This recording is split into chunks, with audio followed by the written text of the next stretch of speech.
வணக்கம் நேயர்களே, விஷன் 9 டிவிக்காக நான் உங்கள் லக்ஷ்மி நாராயணன். இப்போ நம்ம பார்க்க போகிறது வார ராசி பலன் 23ஆம் தேதியிலேருந்து 29ஆம் தேதி வரை எப்படி இருக்க போகுதுன்னு பார்க்க போகிறோம். ஸோ எப்போதுமே சொல்கிறதாங்க, லக்னத்துக்கு பாருங்கள். ராசிக்கு பார்ப்பதை விட லக்னத்துக்கு பார்க்க ரொம்ப பர்ஃபெக்டாக இருக்கும். உதாரணமாக ஒரு மகர லக்னம் விருச்சிக ராசினா நீங்கள் விருச்சிக ராசிக்கான பலன்களை பார்க்கறத விட ஒரு மகர ராசிக்கான பலன்களை பார்க்கும்போது ரொம்ப பர்ஃபெக்டாக இருக்கும். முதல்ல வர்றது வந்து புது பலங்கள், அதுக்கப்புறம் வர்றது பார்த்திங்கன்னா தசாபுத்தி பலங்கள் வரும். ஸோ உங்களுக்கு என்ன தசாபுத்தி அந்தரங்கள் நடக்குதோ அதை வந்து மிங்கிள் பண்ணி பார்க்க ரொம்ப பர்ஃபெக்டாக இருக்கும். வீடியோட எண்டில் டிப் ஆஃப் த வீக் இருக்குது, மறக்காமல் பாருங்கள். மிதுன ராசி. ஸோ மிதுன ராசிக்கு வந்து பார்த்திங்கன்னா உங்களுக்கு ராசியாதிபதி புதன் வந்து பார்த்திங்கன்னா 6ல் இருக்காருங்க. ஸோ 6ல் இருந்த சனியுடைய சாரத்தில் இருக்கும், ரொம்ப அலைச்சல் இருக்கும். ஸோ நிறைய பிரயாணங்கள் மேற்கொள்வதற்கான வேலை சம்மந்தமான விஷயங்கள் நிறைய ட்ராவல் பண்ணுற மாதிரி விஷயங்கள் நிறைய ஏற்படுத்தும். மற்றபடி வந்து பார்த்திங்கன்னா உங்களுக்கு வந்து 2ஆம் அதிபதியான சந்திரன் வந்து 4, 5, 6ல் வந்து இந்த வாரத்தில் பயணிக்கும் போது ரொம்ப சிறப்பான பலன்களை கண்டிப்பாக எதிர்பார்க்கலாம். நல்ல ஏற்றங்கள், நல்ல மாற்றங்கள்லாம் வரும். வேலையில் மட்டும் கொஞ்சம் வேலை பளுக்கள் அதிகமாக இருக்கிற மாதிரியான ஃபீலை கண்டிப்பாக ஏற்படுத்தும். அதுக்கப்புறம் பார்க்கும்போது உங்களுக்கு 3ஆம் அதிபதியான சூரியன் 7ல் இருக்கும்போது 3, 7 கேதுன்னும் போதே கொஞ்சம் அந்த சொத்துக்கள் விற்பனையில் இருக்கிற சின்ன லிட்டிகேஷன்ஸோ பேச்சுவார்த்தைகள் வந்து கொஞ்சம் கரவசாரமாக பேசுவதற்கான கொஞ்சம் கவனமாக இருக்கணும். காமம் சார்ந்த விஷயங்களும் ரொம்ப கவனம் தேவை. ஸோ தாயாருடைய உடல்நலம் சார்ந்த விஷயங்களும் கொஞ்சம் கவனமாக இருக்குது, ரொம்ப நல்லது. மற்றபடி வந்து பார்த்திங்கன்னா உங்களுக்கு வந்து 4ஆம் அதிபதியான புதன். ஸோ 4ஆம் அதிபதியான புதன் வந்து 6ல் இருக்கும்போது அது சனியுடைய சாரத்தில் போகுதுங்க. ஸோ அதனால் வந்து பார்த்திங்கன்னா கொஞ்சம் தாயார் வந்து கொஞ்சம் வெளியூர் பிரயாணங்கள் மேற்கொள்வதற்கான வாய்ப்புகள் நிறைய இருக்குங்க. ஸோ அதெல்லாமே ரொம்ப சிறப்பான விஷயங்கள் தான். அதுவும் சனியுடைய சாரத்தில் 9 போகும்போது என்ன மாதிரி விஷயங்கள் இருக்கும்போது நிறைய பிரயாணங்கள் மேற்கொள்வதற்கான வாய்ப்பு, ஆன்மீக சுற்றுலா போகிறதுக்கான வாய்ப்புகளும் சில பேருக்கு ஏற்படுத்தலாம். அதுக்கப்புறம் சனி புதன் காம்பினேஷன் இருக்கும்போது கொஞ்சம் கவனமாக இருக்கணும். இந்த ரியல் எஸ்டேட்டில் வந்து ஏதாச்சும் லேவாதேவி அக்ரிமெண்ட்லாம் போடுறதுக்கு முன்னாடி 1க்கு 4 வாட்டி யோசித்து சைன் பண்ணுறது ரொம்ப நல்லது. அதுக்கப்புறம் 5ஆம் அதிபதியான சூரியன். ஸோ 5ஆம் அதிபதியான சுக்கிரன். 5ஆம் அதிபதியான சுக்கிரன் வந்து பார்த்திங்கன்னா உங்களுக்கு வந்து 8ல் இருக்காருங்க. ஸோ கொஞ்சம் குழந்தைகளால் வந்து ஒரு சின்ன ஸ்ட்ரெஸ்ஸஸ் நிறையா இருக்கும். நிறைய வெளியூர் பிரயாணங்கள் மேற்கொள்வதற்கான வாய்ப்பு இருந்தாலும் கவனமாக இருங்க. வெளிநாட்டில் இருக்கவங்களாம் வந்து கொஞ்சம் கேர்ஃபுல்லாக இருக்கணும். கொஞ்சம் அந்த லீகல் இஷ்யூஸ் இந்த மாதிரி விஷயங்கள்லாம் ஏற்படுத்துவாங்க. பொருளாதாரத்தில் வந்து ஏதாவது பெனால்ட்டி கட்டுற மாதிரி விஷயங்களுக்கும் கொஞ்சம் கவனமாக இருக்குது, ரொம்ப அவசியம். பெரிய முதலீடுகள்லாம் வந்து இப்போது கொஞ்ச நாள் ஒரு மாதத்துக்கு வந்து தள்ளி வைக்கிறது ரொம்ப நல்லதுங்க. ஸோ அதை கொஞ்சம் பார்த்து நடந்துக்கோங்க. அதுக்கப்புறம் பார்த்திங்கன்னா உங்களுக்கு 6ஆம் அதிபதியான செவ்வாய் வந்து உங்களுக்கு 2ல் நீச்சமாக இருக்கும்போது அது சனியுடைய சாரத்தில் இருக்கும்போது நிறைய என்ன சொல்கிறது, 6ஆம் அதிபதி மற்றும் 9ஆம் அதிபதியுடைய ட்ராவலில் வந்து பார்த்திங்கன்னா கொஞ்சம் அன்கம்ஃபர்ட்டாக ஃபீல் பண்ணுவீங்க. வருமானம் வரும், பட் இருந்தாலும் வந்து கொஞ்சம் அன்கம்ஃபர்ட்டாக இருக்கிற மாதிரி ஃபீல், கொஞ்சம் அவமானங்கள், சின்ன அவமானங்கள் வருவதற்கான வாய்ப்பு வேலையில் இருக்கும், கொஞ்சம் பார்த்துக்கணும். பட் பணம் வருமானம், நல்ல பணம் வருவதற்கான வாய்ப்பு ரொம்ப நல்லாயிருக்கு. பிரயாணங்கள் நிறைய மேற்கொள்வதற்கான வாய்ப்புகள் நிறையா இருக்குங்க. ஸோ அது வந்து நல்ல விஷயம் தான், பட் கொஞ்சம் அன்கம்ஃபர்ட்டாக இருக்கும். ஏன்னா செவ்வாய் எங்கள் நீச்சமாக இருக்குன்னா அந்த மாதிரி இருக்குது. ஸோ அதுக்கப்புறம் பார்க்கும்போது பேசும்போது நீங்கள் வந்து கொஞ்சம் கராராக பேசுவீங்க. ஸோ அதெல்லாம் கொஞ்சம் வல்கர் லாங்குவேஜ் யூஸ் பண்ணுறது தான் கொஞ்சம் ஒதுக்கி வைக்கிறது ரொம்ப நல்லது. 7ஆம் அதிபதியான குரு வந்து பார்த்திங்கன்னா உங்களுக்கு 12ல் இருக்கும்போது கொஞ்சம் நிறைய ட்ராவல் பண்ணுற மாதிரி இருக்கும். புதிய பார்ட்னர்ஷிப் மற்றும் கொஞ்சம் வியாபார ரீதியாக நிறைய பிரயாணம் பண்ணுறது, கணவன் மனைவி இவர் ஒரு ஊர் அவங்க ஒரு ஊர் இந்த மாதிரி பிரயாணம் பண்ணுறதுக்கான வாய்ப்புகளை நிறைய ஏற்படுத்தும். பட் மற்றபடி வந்து பெரிய ப்ராப்ளம் கிடையாது. மற்றபடி 8ஆம் அதிபதியான சனி வந்து 9ல் இருக்கும்போது என்ன மாதிரி விஷயங்கள் இருக்கும்போது கொஞ்சம் தந்தைக்கும் உங்களுக்கும் வந்து ஒரு சின்ன டிஃப்ரென்ஸ் ஆஃப் ஒப்பீனியன் வருது. வெளிநாட்டில் இருக்கணும் சின்னதாக அன்கம்ஃபர்ட்டாக ஃபீல் பண்ணுற மாதிரி விஷயங்களும். பட் வருமானம் வரதுக்கான வாய்ப்புகள் நல்லா இருக்குது. தொழில் ரீதியான விஷயங்களில் பெரிய மாற்றங்கள், பெரிய ஒரு முயற்சிகளில் வெற்றி கிடைப்பதற்கான வாய்ப்பும் ரொம்ப சிறப்பாக இருக்குது. 11ஆம் அதிபதியான சுக்கிரன். ஸோ 11ஆம் அதிபதியான சுக்கிரன் வந்து பார்த்திங்கன்னா 12ஆம் அதிபதியான சுக்கிரன் வந்து பார்த்திங்கன்னா உங்களுக்கு வந்து 8ல் இருக்கும்போது நிறைய குடும்பத்திற்காக நிறைய விரயம் பண்ணுறது, கொஞ்சம் ஸ்ட்ரெஸ்ஸு டென்ஷன்ஸ்லாம் வரதுக்கான வாய்ப்புகள் நிறையா இருக்குது. பூமி சம்மந்தமான விஷயங்கள், குழந்தைகளால் வந்து நமக்கு ஸ்ட்ரெஸ் வரதுக்கான வாய்ப்புகள் ரொம்ப கவனமாக இருக்கணுங்க. ஸோ 11ஆம் அதிபதி வந்து 2ல் இருக்கும்போது நல்ல வருமானங்கள் வரும். ஸோ வருமானங்கள் வந்தாலும் நிறைய பிரயாணங்கள், கொஞ்சம் அன்கம்ஃபர்ட்டாக கொஞ்சம் கேவலமாக பேசுகிறது, இந்த மாதிரி திட்டத்தெல்லாம் வந்து கொஞ்சம் அவாய்ட் பண்ணிக்கிறது ரொம்ப நல்லதுங்க. இதுவரை பார்த்தது வந்து பொது பலங்கள். இப்போ பார்க்க போகிறது தசாபுத்தி பலங்கள். ஸோ தசாபுத்தி பலங்கள் வந்து பார்த்தா மிதன லக்னமாக இருந்து சூரிய தசாபுத்தி அந்த சூரியன் வந்து 7ல் இருக்கும்போது அதுவும் வந்து கேதுவுடைய சாரத்தில் இருக்கும். பூமி சம்மந்தமான விஷயங்கள், தாயார் சம்மந்தமாக உடல்நிலை சார்ந்த விஷயங்கள்லாம் ரொம்ப கவனமாக இருக்கணுங்க. ஏன்னா சூரியன் கேதுனும் போது ஈஸ்வர வழிபாடு ரொம்ப முக்கியம். அந்த ஈஸ்வர வழிபாடு பண்ணும்போது அந்த ஒரு தாயாருடைய உடல் ரீதியான விஷயம் ட்ரீட்மெண்ட் ஓரளவுக்கு ஓகே ஆகிற மாதிரி இருக்கும். நிலபுலங்கள் சார்ந்த விஷயங்கள் கொஞ்சம் ஃப்ரீயாகிறதுக்கான வாய்ப்புகள் நிறைய இருக்குது. ஸோ அதுக்கப்புறம் பார்க்கும்போது மிதுன லக்னமாக வந்து சந்திர தசாபத்தியும் சிறப்பான பலன்களை கொடுக்கும். ஏன்னா 4, 5, 6ல் தான் வந்து சந்திரன் ட்ராவல் ஆகும்போது வேலை சம்மந்தமான விஷயம் கொஞ்சம் வேலை பளுக்கள் அதிகமாக இருக்கலாம். மற்றபடி வந்து எனக்கு சிறப்பான பலன்களை கண்டிப்பாக கொடுத்துருங்க. மிதுன லக்னமாக இருந்து செவ்வாய் தசாபுத்தி வந்து செவ்வாய் வந்து 2ல் நீச்சமாக இருக்கும். பார்த்து பேசணும், கேவலமாக பேசுறது, அசிங்கமாக பேசுறது, சண்டை போகிறதெல்லாம் வந்து கொஞ்சம் அவாய்ட் பண்ணிக்க நல்லது. ஏன் இந்த மாதிரி நடக்கும்னா செவ்வாய் சனி பார்வை மற்றும் ராகுடைய தொடர்பு இருக்கும்போது எமோஷனல் ஆகும். குடும்பத்தில் வந்து கொஞ்சம் அடித்தட்டி ஃபைட்டெல்லாம் நடக்கிறதுக்கான வாய்ப்பு கொஞ்சம் கவனமாக இருந்துக்கணும். பேசுகிறது வந்து கொஞ்சம் பார்த்து பேசணும். ரொம்ப கோவமாக இருந்தால் ஓடி போயிருங்க அந்த இடத்த விட்டு. ஒரு அரை மணி நேரம் கழிச்சு 1 மணி நேரம் கழிச்சு வந்துடுங்க.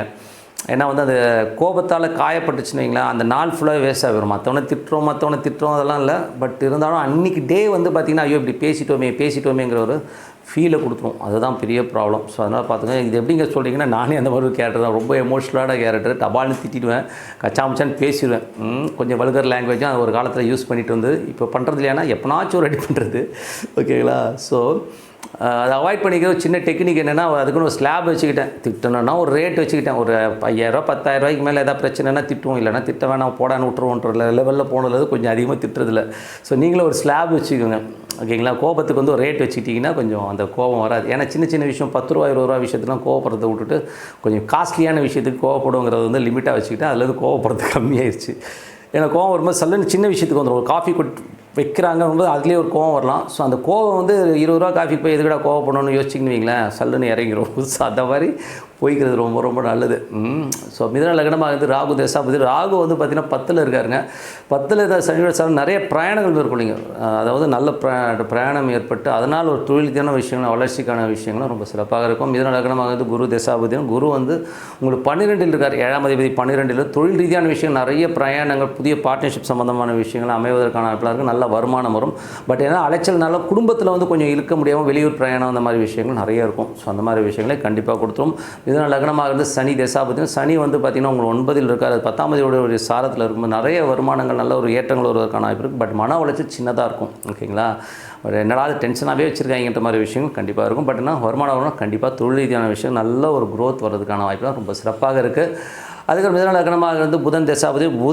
புதன் வந்து பார்த்திங்கன்னா உங்களுக்கு வந்து 6லேருந்து சனியுடைய சாரத்தில் இருக்கும்போது வேலை விஷயங்கள் நிறைய மாற்றங்கள், நிறைய அலைச்சல், வெளியூர் வெளிநாடு பிரயாணங்கள் மேற்கொள்வதற்கான வாய்ப்புலாம் இருக்குது. ஸோ அதெல்லாமே ரொம்ப சிறப்பு தாங்க. அது மட்டும் இல்லை, தாயாரோட உடல்நலம் சார்ந்த விஷயங்கள் கொஞ்சம் கவனமாக இருக்கணும். கொஞ்சம் வந்து அதே மாதிரி வந்து புதன் கேது இருந்தாலே எவனாச்சும் நம்மளை குள்ளாக வைக்கிறதுக்கான வாய்ப்புலாம் இருக்குது. அதை குள்ளாக கொடுத்தனா எவனா நம்மளை ஏமாற்றுறதுக்கான வாய்ப்புலாம் கொஞ்சம் அலர்ட்டாக இருந்துக்கிறது ரொம்ப ரொம்ப நல்லது.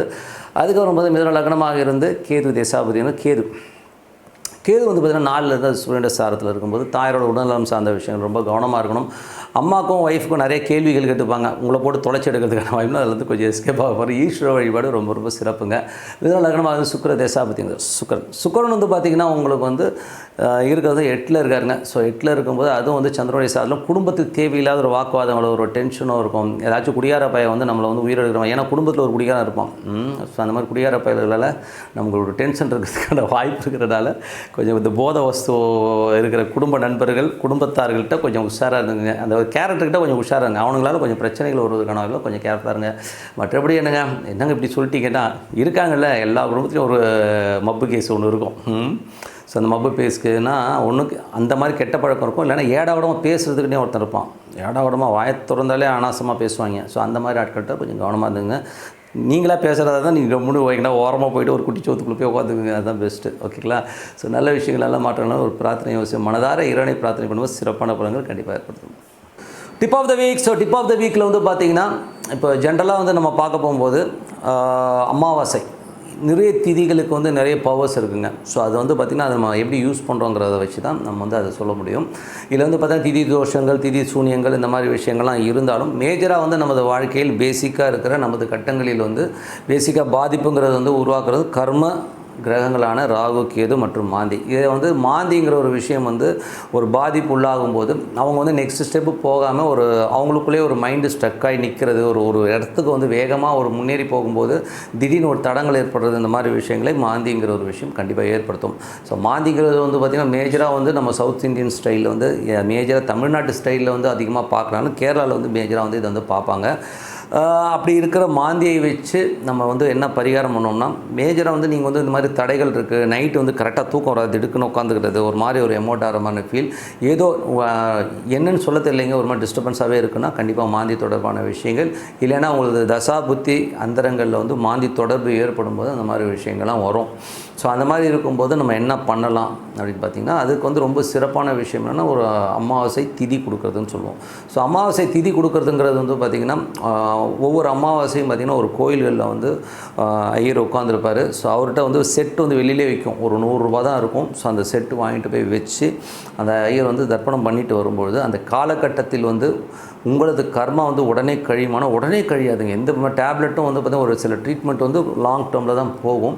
இந்த அமாவாசை இந்த மாந்தி தோஷம் விலகிறது பார்த்தீங்கன்னா நீங்கள் கண்டினியூஸாக நீங்கள் கொடுத்துட்டே வரும்போது ஒன் பீரியட் ஆஃப் டைம் வந்து அந்த கர்ணம்னு சொல்லுவோம். ஸோ கர்ணன் ஒரு கர்ணன் சகுனி கர்ணம்னு ஒரு கர்ணன் வந்து கர்ணம் வந்து ஆக்டிவேட் ஆகும். அதே காலகட்டத்தில் வந்து அந்த நட்சத்திரமும் லிங்க் ஆகும். ஸோ இந்த மூணும் வந்து லிங்க் ஆகிற ஒரு காலகட்டத்தில் வந்து பார்த்திங்கன்னா நம்மளுடைய அந்த மாந்தி தோஷங்கிறது நம்ம விட்டு விலகும். ஸோ அதுதான். பட் அது எப்போ வரும் ஏது வரும்ன்ற அக்யூரேட்டெல்லாம் யார் எடுக்கும்? ஏன்னா அந்த கர்மா எப்போ நடந்ததுங்கிறது நமக்கு தெரியாது இல்லையா? ஸோ பூர்வீகத்தில் நடந்த ஒரு கர்மாவோட லிங்க்னால அந்த ஜெனரேஷன் எஃபெக்ட் ஆகி வரும்போது இந்த அமாவாசை கண்டினியூவாக கொடுக்கும்போது இந்த கர்மா விலகி நீங்கள் வந்து ரிலீஃப் ஆகிறது வந்து கண்டிப்பாக உணர முடியும். பட் ஆனால் உடனே நடக்குமானா உடனே நடக்காது. இது வந்து பீரியட் ஆஃப் டைம் நீங்கள் பாட்டு கொடுத்துட்டே வாங்கலாம். ஒரு 150 ரூபா 200 செலவு பண்ணுறதுல வந்து நமக்கு ஒரு கர்மா கிடைக்குதுன்னா அது ஒரு பெரிய விஷயம். ஓகேங்களா? நம்ம லட்சக்கணக்கில் நம்ம சொல்ல சிம்பிளான ஒரு பரிகாரங்களாக இது பண்ணிட்டு வரும்போது நம்மளுடைய ஜெனட்டிக்கில் நம்ம மூதாதையர் செய்த ஒரு கர்மாவோ இல்லை நம்மளே வந்து போன ஜென்மத்திலையோ அதுக்கு முந்தின ஜென்மத்திலையோ செய்த கர்மாக்களையோ அந்த மாந்தி தோஷங்கிற ஒரு விஷயம் இருக்குன்னா அது கழியறதுக்கான ஒரு ஈஸியான பரிகாரம் அமாவாசை. நீங்கள் கொடுத்து பாருங்கள். ஸோ இது கொடுக்கும்போது என்ன மாதிரி எஃபெக்ட் இருக்குன்னா ஃபஸ்ட் டைம் கொடுக்கும்போதே கொஞ்சம் வந்து அந்த ஸ்பைனில் வந்து ஒரு சின்ன சேஞ்ச் வரும். அது மாதிரி விறுவிறுன்ற மாதிரி விஷயங்களுக்கும் வேறு ஒவ்வொருத்தருக்கும் ஒவ்வொரு ஃபீல் கிடைக்கும்னு வச்சுக்கோமே. ஸோ ஸ்பைனில் தான் வந்து மேஜராக வந்து அதோட எஃபெக்ட் தெரியும். ஸோ அதுக்கப்புறம் கொடுக்க பார்த்திங்கன்னா அந்த ரிலீஃப் நல்லா தெரியும். வீட்டில் வந்து முதல்ல வந்து ஒரு அன்ஈசினஸ் ஒரு அமைதி இல்லாத தன்மை எல்லாம் விலகி கொஞ்சம் பீஸ் ஆஃப் மைண்ட் வர ஆரம்பிக்கும். ஸோ அதுவே வந்து பெரிய ஒரு சைன்.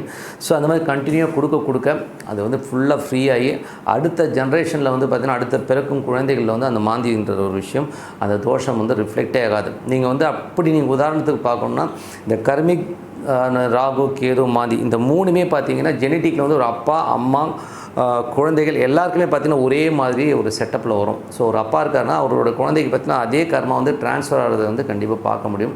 ஸோ இந்த மாதிரி விஷயங்கள்லாம் வந்து நமக்கு விளக்கணும்னா அமாவாசை திதி கொடுக்குறது ரொம்ப ரொம்ப முக்கியம். ஸோ அதை கொடுத்து பாருங்கள். ரொம்ப சூப்பரான பாருங்கள் கண்டிப்பாக இருக்கும்னு சொல்லிட்டு உங்களிடம் விடைபெறுவது உங்கள் லக்ஷ்மி நாராயணன். நன்றி, வணக்கம்.